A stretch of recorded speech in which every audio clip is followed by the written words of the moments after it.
Welcome back to the Benefit Podcast, bringing you everything you need to know about living your best life. And I've been missing for a few weeks, and it has been quite a few weeks as well. Like there's been an awful lot going on. Louie's been off the childminders, Lara's been off work, I've fallen off the bike.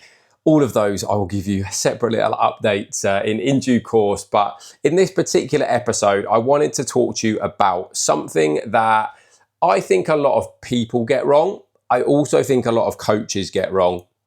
The topic that we're going to chat through is really how to make dieting and how to get going the right way. So if you've ever been coached, if you've ever seen advice online, one of the things that probably gets spoken about a lot is basically you will put in a load of information into some sort of calorie calculator and it will spew you out some numbers, and those numbers you'll look to target. Same if you start working with a coach, you'll give them a load of information and they'll just chuck some calorie and macro targets back at you.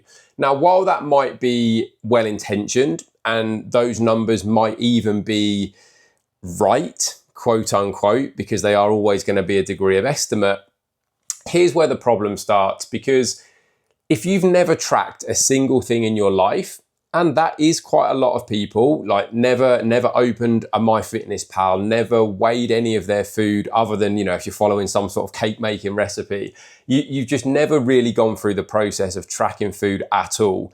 If all of a sudden you're presented with just these numbers, you've got this number for calories, you've got these numbers for proteins, for carbs, for fats, you're just going to get in a real muddle. You're not really going to even know where to begin. And because most of the time you're not really given the support alongside it, you're just told, track your food, hit these numbers, come back and tell me that you've done the right thing.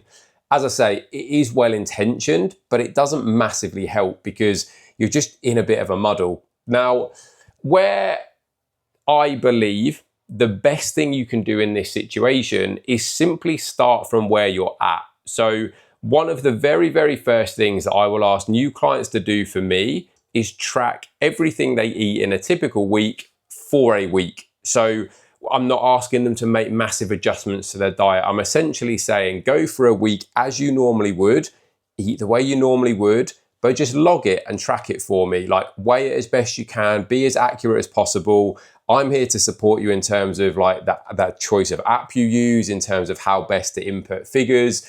But I simply want you to track exactly what you're eating and drinking for the next week. Now, you might be wondering why. You might be wondering why I haven't just shown them how to use MyFitnessPal and given them the numbers to hit alongside that. One of the big reasons I don't like to do that, for 99% of clients, like some clients come with more experience and that's fine, that's a different story. But if you're coming to me with very little experience with any kind of food structure, with tracking, etc., I simply want to get to know what you're eating right now. And the very, very easiest way to do that is just track everything that you ordinarily eat. The other thing that becomes very interesting in that scenario is that most people aren't eating badly. You off the top of your head, like if you think about what you eat on a typical basis, like you're probably not having 7 takeaways a week. You're probably not going and getting McDonald's over lunchtime. You're probably not picking up some sort of rubbish for breakfast. Like you're probably eating reasonably healthily, reasonably clean. Like a lot of the food is homemade, or you're thinking about the quality of the ingredients you're using. You probably just don't really know much about the quantities you're using. So actually just by going through that process of weighing, logging, tracking everything that you take in a week, it's actually going to identify that you're probably not doing too badly. What we can then do is take that information and start to refine it. Now, the other reason I much prefer to do things this way, because if you're suddenly given, you've given a coach a load of information, you've inputted a load of information into some sort of online calorie and macro calculator. Let's just take this as a fairly extreme example. Like that spews out, right, you need to eat 2,000 calories and you need to eat 200 grams of protein. If you are currently only eating 100 grams of protein, 80 to 100 grams of protein, all of a sudden eating double or even 2.5 times that amount, you're probably going to find that pretty challenging. You're potentially going to face digestive issues too. Whereas if we identify the fact that, okay, we've gone through this tracking process and actually right now you're eating the 2000 calories, but your protein's down at 80 to 100 grams, maybe your carbs and your fats are particularly high. What we can then do is just look to refine that. So actually from your protein, instead of jumping all the way from 80 to 100 grams to 200, let's just do it in incremental stages. Like let's look to hit 120 to 150 grams of protein. Let's then look to get that up to 180 to 200 grams in a few weeks' time. That way you get to adjust and adapt, your body gets to adjust and adapt. We start to make those gradual changes and you don't feel completely overwhelmed by the whole process. Because what, again, some people will do is completely overhaul, especially if maybe you want more structure to your diet. And I personally really, really love that. So you might go to someone and a coach and ask them to provide you with a meal plan.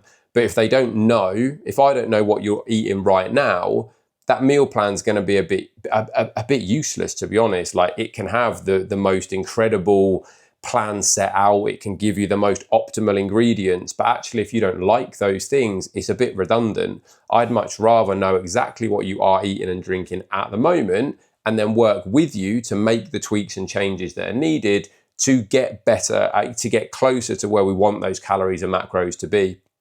So as I say, one of the best things that you can do if you are, in the situation where you're thinking, right, I really need to get on top of my food, the very, very, very best thing you can do right now is just track what you're eating for the next 7 days. Get a really, really good understanding of how much, what it is, the types of food, the overall calories and macros that you're eating in a typical normal week as it is, and then seek to make the tweaks and changes that push you closer to where you should be.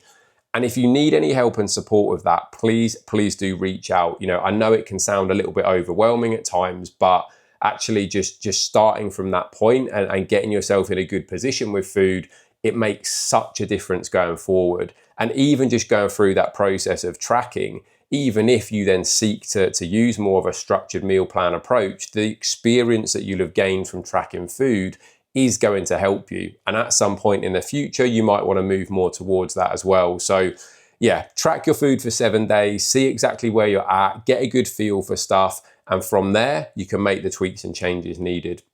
But any questions at all, please do drop me a message at Ben Howard Fitness on any of my socials. ben@benhowardfitness.com is the email. I'll get back to everyone as quickly as possible, and I'm always here to help.